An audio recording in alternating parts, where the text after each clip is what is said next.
The name is deeply ingrained in the subconscious of every avid filmgoer. He's the man with the license to kill, the liver of a titan, and more sexual partners than the entire main cast of Seinfeld combined, and the immune system to match. That's right, I'm talking about Bond. James Bond. The brainchild of Ian Fleming, seasoned writer, former naval intelligence man, and a notorious playboy. Now, according to legend, Ian Fleming was about to settle down and get married, and he needed an outlet to live vicariously through. So, he gave us the ultimate gentleman spy, a man who eats danger for brunch and booze for the rest of the day. Bond made his debut in the novel Casino Royale, which became a massive bestseller practically overnight. Very soon, many novels and short stories were soon to follow. So the notion of taking 007 to the big screen was a given. Can't have too many people reading, am I right? While Barry Nelson was the first man to portray the character on screen, it was the charm, wit, and steely abandon of Sean Connery that catapulted the character to superstardom. Fleming initially voiced his reluctance of Connery in the role, but Connery left such a profound impression on the author that Fleming would add backstory to Bond's character that would accommodate Connery's Scottish heritage. It wasn't just Fleming who would be impressed by Connery. Connery's performance as Bond became so beloved that to this day, he is still widely considered to be the quintessential Bond. Of course, that's not to diminish the considerable efforts of his successors, and believe you me, those efforts are not ignored. 55 years since the premiere of Dr. No in 1962, 007 is one of the most influential action franchises in cinema history. 6 actors, 24 official movies, with another slated to be released inevitably. 1 movie we try not to mention, and another we're debating why it even exists. After all this time, it's easy to take for granted the vital impact Bond has had on filmmaking. Now, seeing as November seems to be the favorite month for Bond movies to come out, every day in November we're going to post one capsule review of each Bond film, and to add a bit of spice, we're going from less to more, starting with the worst Bond film in the series, spoiler, it's Die Another Day, to the best in the series. And we're going to call the event Double-Ovember. So rev up your Aston Martin, shake up those martinis, and let's start climbing. Oh.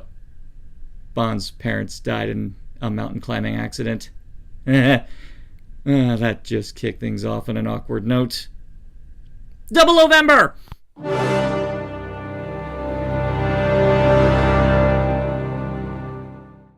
Okay, full disclosure. I'm doing the less to more format because I just wanted to rip the band-aid off and get Die Another Day over and done with. I have a profound fondness for most James Bond movies, except this one. Die Another Day is without a doubt the worst Bond film of the bunch. Everything you could ever do wrong in filmmaking is on display here. A cautionary course needs to be taught to warn aspiring filmmakers about the dangers of making films like this. What really rubs the salt in with this one was that this was meant to be the 40th anniversary celebration. It was supposed to represent everything that made 007 an essential staple of cinema. Instead, we get bad CGI in a franchise that makes it a point to avoid CGI. Dialogue flimsier than America's promises, and a plot that is entirely a hodgepodge of prior Bond films. Brosnan is phoning it in, the theme song is atrocious, and the director's approach was swiping his visual style from other mediocre action films from that time. It's sad because what this film actually does have is a promising start. It starts with Bond getting captured and he's been facing endless torture for 18 months. The villain, Colonel Moon, even has a great intro. We see him beating the hell out of a punching bag, and then Moon's assistant unzips the bag, revealing that someone was inside it. That is darkly comedic and provides the audience with an immediate menace. Even the scene where Bond is traded for Zhao has some strong atmosphere to it. Then, as soon as Bond starts hunting for Zhao, the movie immediately goes off the rails. Suddenly, we're in a secret clinic utilizing gene therapy to change a person's appearance. Which is a ridiculous concept I'm sure isn't going to go anywhere. Then, as unfeasible as it is, we're expected to believe that... you know what? Screw the spoiler warning. I'm doing a service here so you never have to watch it. The filmmakers actually accept us to blindly accept that Will Yun Lee turned into Toby Stevens. Established an evil empire all within the narrow window of 18 months. Bullshit.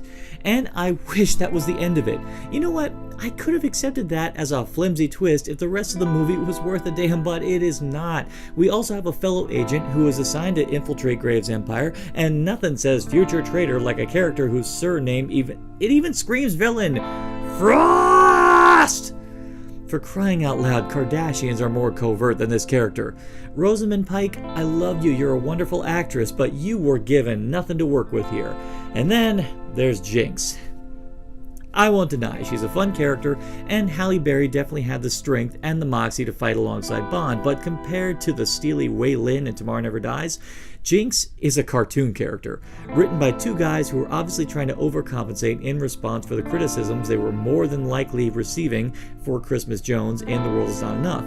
In their efforts to make her more badass, they made her a cliche, spouting more cliches. She's supposed to be this competent, capable agent, and yet Bond has to save her on multiple occasions.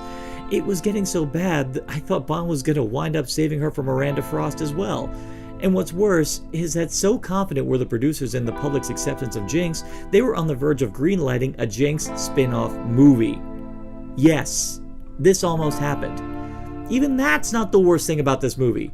Like I said, this was meant to be the 40th anniversary film. This was meant to epitomize everything we love about Bond. Instead, we just get scene after scene of references to previous Bond films. The entire gadget orientation scene is just Bond poking around Eon's prop warehouse.